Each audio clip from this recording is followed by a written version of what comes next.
Kuan. Kuan. Kuan is a filler word. It is used when you forget the word or don't wanna say the exact word. It could be or thinking word. Example, kuan. Unsa ganito? Repeat. Kuan. Unsa. Gani. To. In English, what was that? It could be a thing. Example, ihatag ang kuan. Repeat. Ihatag ang kuan. In English, give the thing.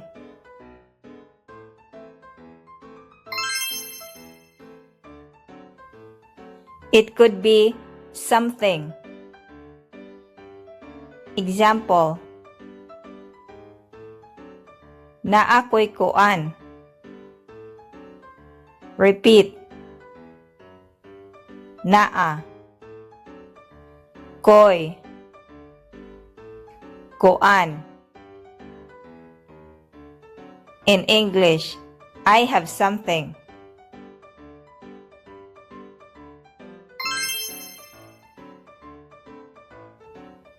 It could be a stuff or object. Example, asa ang kuan? Repeat. Asa ang kuan. In English, where's the thing or stuff?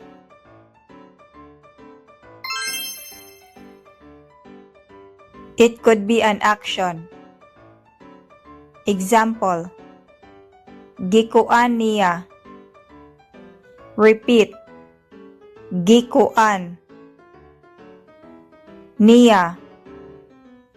In English, he did something. Another example, ayaw kuan na. Repeat. Ayaw kuan na. In English, don't do that.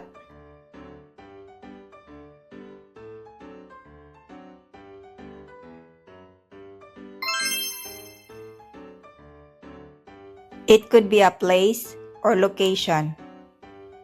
Example, adto ta sa kuan.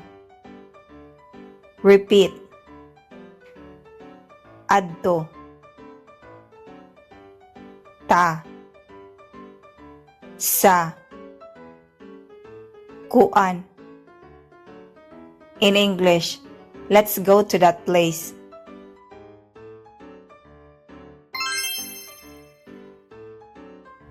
It could be a secret or a shy word.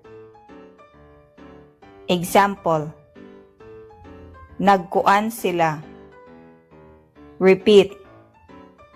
Nagkuan sila. In English, they did something secret.